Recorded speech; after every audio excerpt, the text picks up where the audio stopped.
जय माता दी। दोस्तों, स्वागत है आपका अपने चैनल हिंदू पार्ट टीवी पर। आप सभी को नवरात्रि की हार्दिक शुभकामनाएं। अब तक आपने हमारे चैनल पर श्री दुर्गा सप्तशती के पाठ 1 से लेकर 13 अध्याय सुन चुके हैं। आज मैं आपको जो पाठ सुनाने जा रही हूँ, ये दुर्गा सप्तशती के अंतिम अध्याय हैं, जिनके बिना श्री दुर्गा सप्तशती का पाठ अधूरा माना जाता है। ये पाठ है देवी सूक्ति, प्रधानिक रहस्य, प्राकृतिक रहस्य, मूर्ति रहस्य, सिंध कुंजिका स्त्रोत और क्षमा याचना। वीडियो को शुरू करने से पहले वीडियो को लाइक करें और चैनल को सब्सक्राइब करें। मंत्रोक्त देवी सूक्त। देवी को नमस्कार है, महादेवी शिवा को सर्वदा नमस्कार है, प्रकृति एवं भद्रा को प्रणाम है, जगदम्बा को नियम पूर्वक नमस्कार है, रुद्र को नमस्कार है, नित्या, गौरी एवं धात्री को बारंबार नमस्कार है, ज्योतिर्मयी, चंद्र रूपिणी एवं सुख स्वरूपा देवी को प्रणाम है, शरणागतों का कल्याण करने वाली वृद्धि एवं सिद्धा रूपी देवी को बारंबार नमस्कार है, नेत्रिति, राजाओं की लक्ष्मी एवं शिवानी शिव पत्नी स्वरूपा आप जगदम्बा को बारंबार नमस्कार है, दुर्गा, दुर्गपारा, दुर्गम संकट से बाहर निकालने वाली, सारा, सबके आधारभूता, सर्वकारिणी, ख्याति, कृष्णा और दुर्मा देवी को सर्वदा नमस्कार है, अत्यंत सौम्य तथा अत्यंत रौद्र रूप देवी को मैं बारंबार नमस्कार करता हूँ, उन्हें हमारा बारंबार प्रणाम है। जगत की आधारभूता कृति देवी को बारंबार नमस्कार है।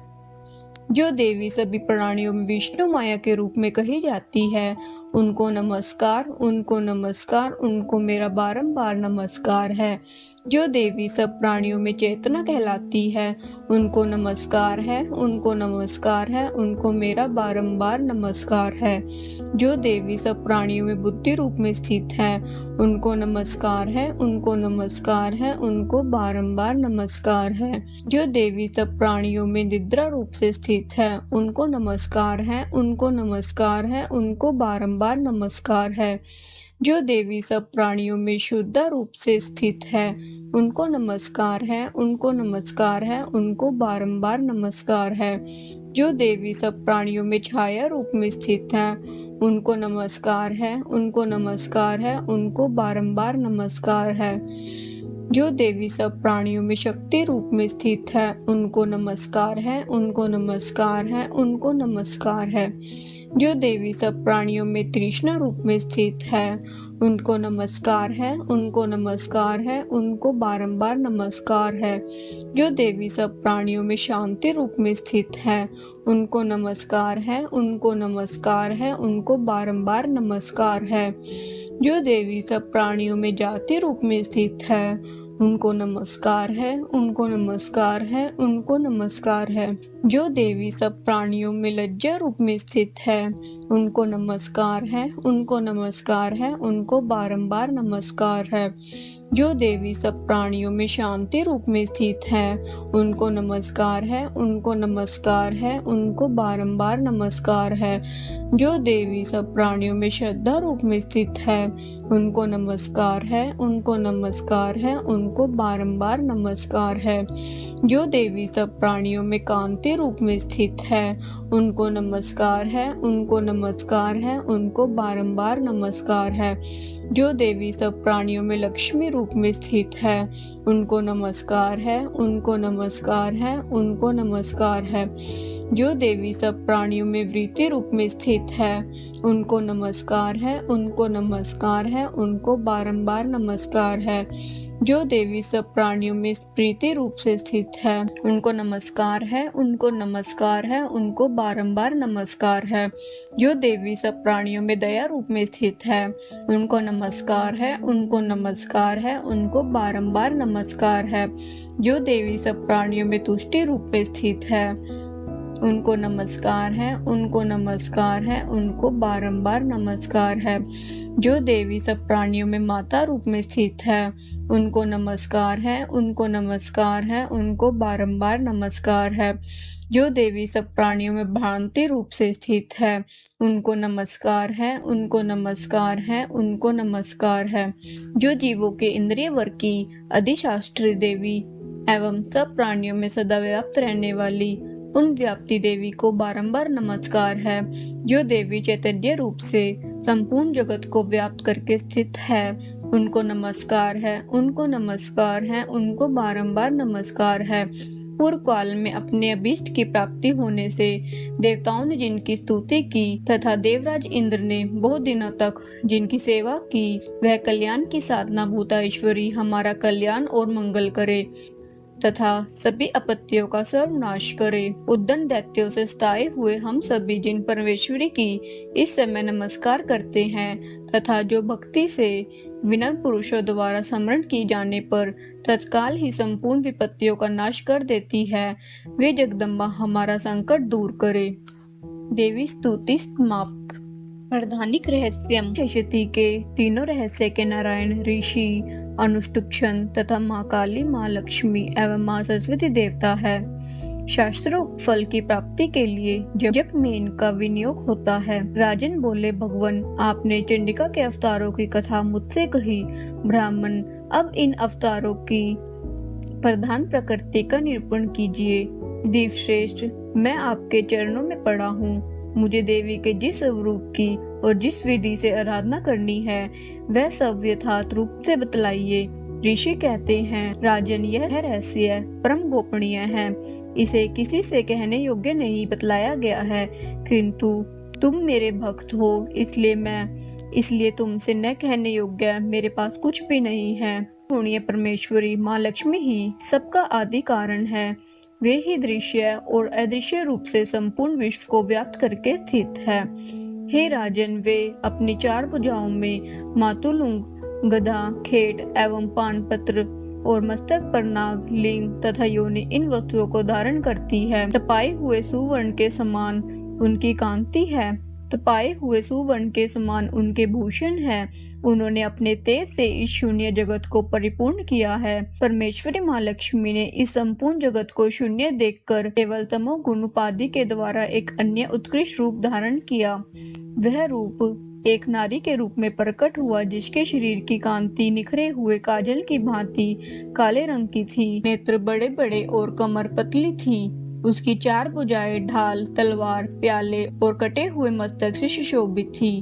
वह वक्षस्थल पर कबंध की और मस्तक पर मुंडलों की माला धारण किए हुए थी। इस प्रकार प्रकट हुई स्त्रियों में श्रेष्ठ तामसी देवी ने महालक्ष्मी से कहा, माता जी, आपको नमस्कार है, मुझे मेरा नाम और कर्म बताइए। तब माँ लक्ष्मी ने स्त्रियों में श्रेष्ठ उस तामसी देवी से कहा, मैं तुम्हें नाम प्रदान करती हूँ और तुम्हारे जो कर्म हैं उनको भी बतलाती हूँ।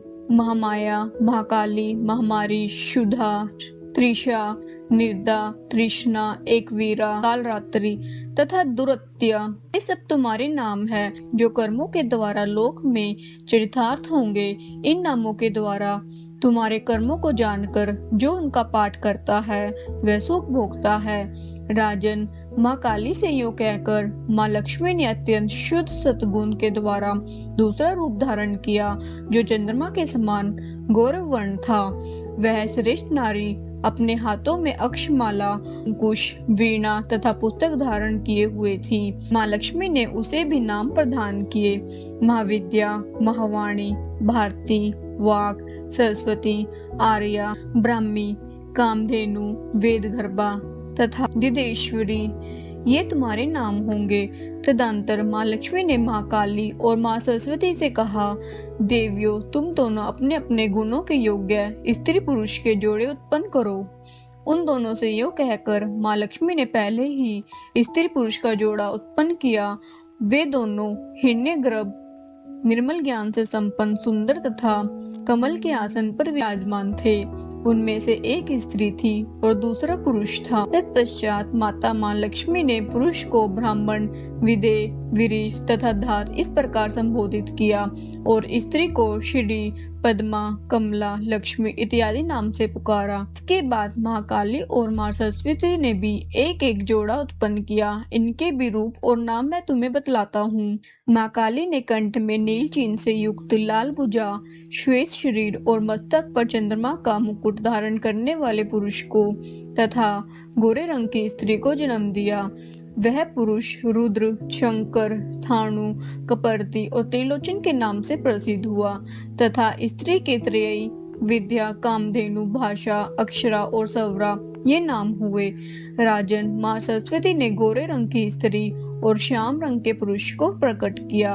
उन दोनों के नाम भी मैं तुम्हें बतलाता हूँ। उनमें पुरुष के नाम विष्णु, कृष्ण, ऋषिकेश, वासुदेव और जनार्दन हुए तथा स्त्री उमा, गौरी, सती, चंडी, सुंदरी, सुभगा और शिवा इन नामों से प्रसिद्ध हुई। इस प्रकार तीनों युवतियां ही तत्काल पुरुष रूप को प्राप्त हुई। इस बात को ज्ञान नेत्र वाले ही समझ सकते हैं, दूसरे अज्ञानी जन इस रहस्य को नहीं जान सकते। राजन, माँ लक्ष्मी ने त्रय विद्या रूप सरस्वती को ब्रह्मा के लिए अपने रूप में समर्पित किया, रुद्र को वरदायिनी गौरी तथा भगवान वासुदेव को लक्ष्मी दे दी। इस प्रकार सरस्वती के साथ संयुक्त होकर ब्रह्मा जी ने ब्रह्मांड को उत्पन्न किया और परम पराक्रमी भगवान रुद्र ने गौरी के साथ मिलकर उसका भेदन किया। राजन, उस ब्रह्मांड में प्रधान आदि कार्य समूह पंच महाभूतात्मक समस्त स्थावर जंगम रूप जगत की उत्पत्ति हुई। फिर लक्ष्मी के साथ भगवान विष्णु ने उस जगत का पालन पोषण किया और प्रलय काल में गौरी के साथ महेश्वर ने उस संपूर्ण जगत का संहार किया। महाराज, महालक्ष्मी ही सर्वसत्वमयी तथा सर्वसत्वों की अधीश्वरी है।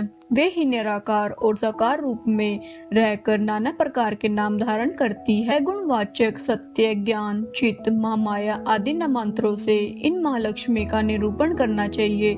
केवल एक नाम महालक्ष्मी मात्र से अथवा अन्य प्रत्यक्ष आदि प्रमाण से उनका वर्णन नहीं हो सकता।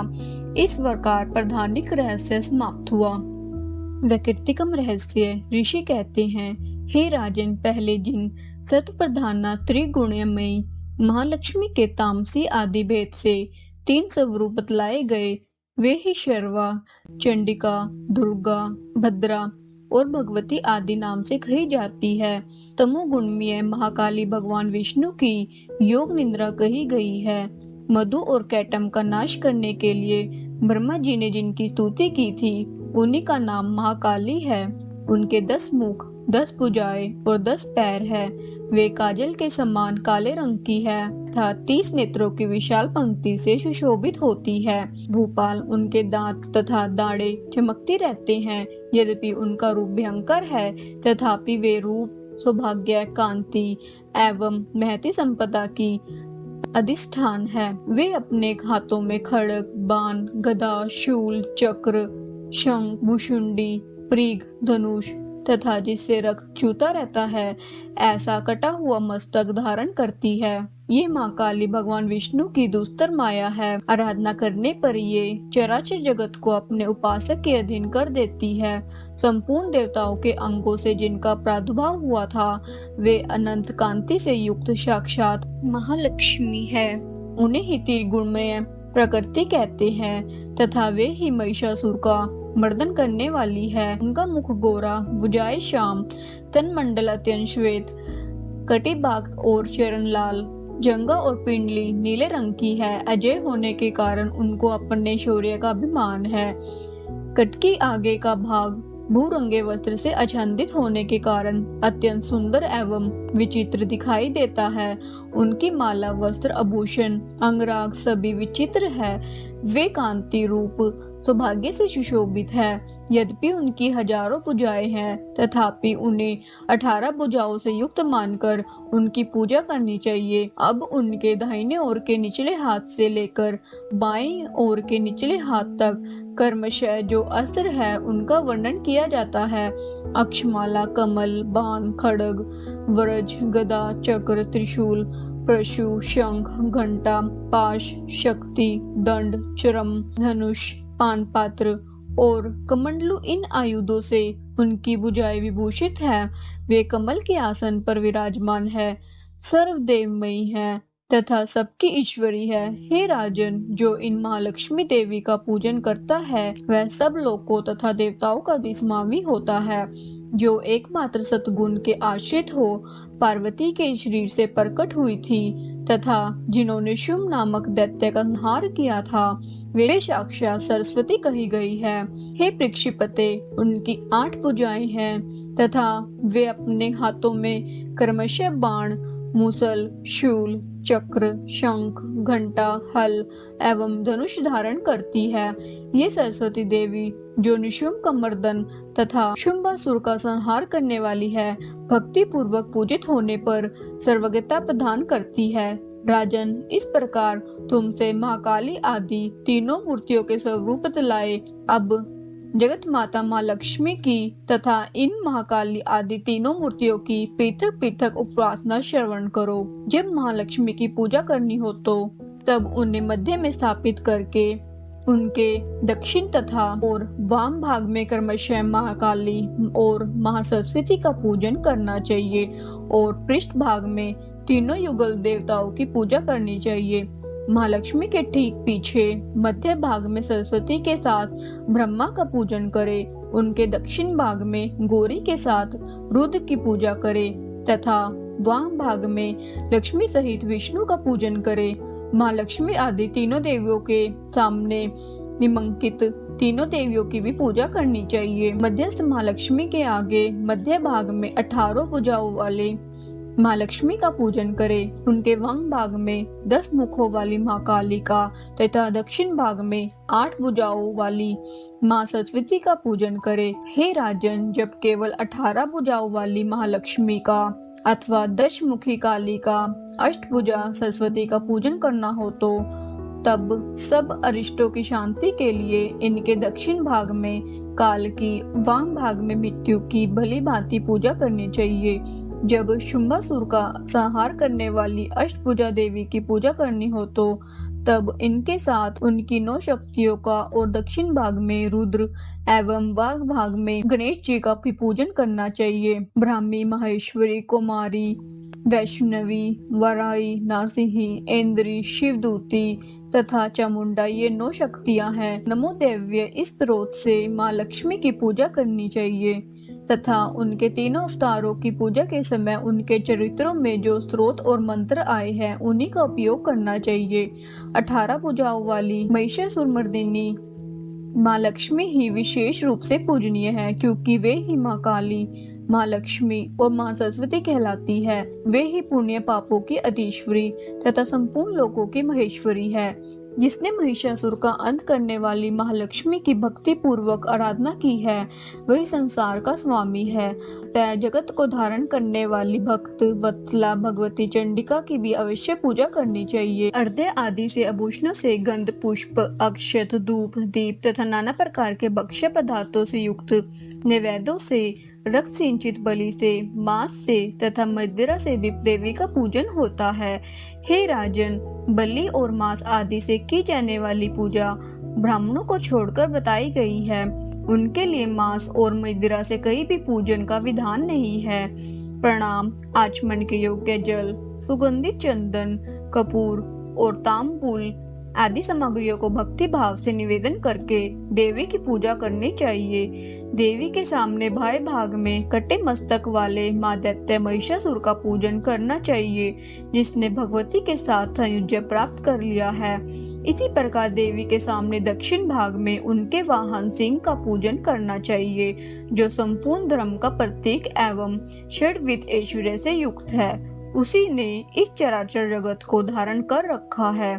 तदंतर बुद्धिमान पुरुष एकाग्रचित हो देवी की स्तुति करे, फिर हाथ जोड़कर तीनों पूर्वोक्त चरित्रों द्वारा भगवती का सत्वन करे। यदि कोई एक ही चरित्र से स्तुति करना चाहे तो फिर मध्यम चरित्र के पाठ से कर ले, किंतु प्रथम और उत्तर चरित्रों में से एक का पाठ न करे। आदि चरित्र का पाठ भी करना मना है। जो आदि चरित्र का पाठ करता है उसका पाठ सफल नहीं होता। पाठ समाप्ति के बाद साधक प्रदक्षिणा और नमस्कार कर तथा आलस्य जोड़कर जगदम्बा के उद्देश्य से मस्तक पर हाथ जोड़े और उनके बारंबार त्रुटियों या अपराध के लिए क्षमा प्रार्थना करे। सप्तशती का प्रत्येक श्लोक मंत्र रूप है। उसे तिल और घृत मिली हुई खीर की आहुति दे अथवा सप्तशती में जो स्रोत आए हैं उन्हीं के मंत्रों से चंडिका के लिए पवित्र विषय का हवन करे। हवन के पश्चात एकाग्रचित हो माँ लक्ष्मी देवी के नाम मंत्रों का उच्चारण करते हुए पुनः उनकी पूजा करे। तत्पश्चात मन और इंद्रियों को वश में रखते हुए हाथ जोड़ विनीत भाव से देवी को प्रणाम करे और अंतःकरण में स्थापित करके उन सर्वेश्वरी चंडिका देवी का देर तक चिंतन करे। चिंतन करते करते उन्हीं में तन्मय हो जाए। इस प्रकार जो मनुष्य प्रतिदिन भक्ति पूर्वक परमेश्वरी का पूजन करता है वह मनवांछित भोगों को भोग कर अंत में देवी का सायुज्य प्राप्त करता है। जो भक्त वत्सला चंडी का पूजन प्रतिदिन नहीं करता, भगवती परमेश्वरी उसके पुण्यों को जलाकर भस्म कर देती है। इसलिए हे राजन, तुम सर्वलोक माहेश्वरी चंडिका का शास्त्रोक्त विधि से पूजन करो, उससे तुम्हें सुख मिलेगा। वैकृतिकम रहस्य समाप्त। मूर्ति रहस्यम। ऋषि कहते हैं, हे राजन, नंदा नाम की देवी जो नंद से उत्पन्न होने वाली है, उनकी यदि भक्ति पूर्वक स्तुति और पूजा की जाए तो तीनों लोगों को उपासक के अधीन कर देती है। उनके श्री अंगों की कांति कनक के समान उत्तम है। वे सुनहरे रंग के सुंदर वस्त्र धारण करती है। उनकी आभा सुवर्ण के तुल्य है। वे सुवर्ण के ही उत्तम आभूषण धारण करती है। उनकी चार भुजाएं कमल, अंकुश, पाश और शंख से सुशोभित है। वे इंदिरा, कमला, लक्ष्मी, श्री तथा रगमा भुवसना सुवर्ण कमल के आसन पर विराजमान आदि नामों से पुकारी जाती है। निष्पाप नरेश, पहले मैंने रक्तदंतिका नाम से जिन देवी का परिचय दिया, अब उनके स्वरूप का मैं वर्णन करूंगा, तुम सुनो। वह सब प्रकार के भयों को दूर करने वाली है। वे लाल रंग के वस्त्र धारण करती है। उनके शरीर का रंग भी लाल ही है और अंगों के समस्त आभूषण भी लाल रंग के हैं। उनके अस्त्र शस्त्र, नेत्र, शीर के बाल, तीखे नख और दांत सभी रक्त वर्ण के हैं। इसलिए वे रक्तदंतिका कहलाती है और अत्यंत भयानक दिखाई देती है। जैसे स्त्री पति के प्रति अनुराग रखती है, उसी प्रकार देवी अपने भक्त पर मात्र की भांति स्नेह रखते हुए उसकी सेवा करती है। देवी रक्तदंतिका का आकार वसुधा की भांति विशाल है। उनके दोनों स्तन सुमेरु पर्वत के समान है। वे लंबे चौड़े, अत्यंत स्थूल एवं बहुत ही मनोहर है। कठोर होते हुए भी अत्यंत कमनीय है और पूर्ण आनंद के समुद्र है। संपूर्ण कामनाओं की पूर्ति करने वाले ये दोनों स्तन देवी अपने भक्तों को पिलाती है। वे अपनी चार भुजाओं में खड़ग, पान पात्र, मुसल और हल धारण करती है। ये रक्त चामुंडा और योगेश्वरी कहलाती है। इनके द्वारा संपूर्ण चराचर जगत व्याप्त है। जो इन रक्तदंतिका देवी का भक्ति पूर्वक पूजन करता है वह भी चराचर जगत में व्याप्त होता है। वह यथेष्ट भोगों को भोगकर अंत में देवी के साथ सायुज्य प्राप्त कर लेता है। जो प्रतिदिन रक्तदंतिका देवी के शरीर का यह सत्वन करता है, उसकी वे देवी प्रेम पूर्वक संरक्षण रूप सेवा करती है। ठीक उसी तरह जैसे पतिव्रता नारी अपने प्रियतम पति की परिचर्या करती है। शाकंभरी देवी के शरीर की कांति नीले रंग की है। उनके नेत्र नील कमल के समान है। नाभि नीची है। त्रिबली से विभूषित उदर सूक्ष्म है। उनके दोनों स्तन अत्यंत कठोर है। सब ओर से बराबर ऊंचे, गोल, स्थूल और परस्पर सटे हुए हैं। वे परमेश्वरी कमल में निवास करने वाली है और हाथों में बाणों से भरी मुष्टि, कमल, शाख समूह और प्रकाशमान धनुष धारण करती है।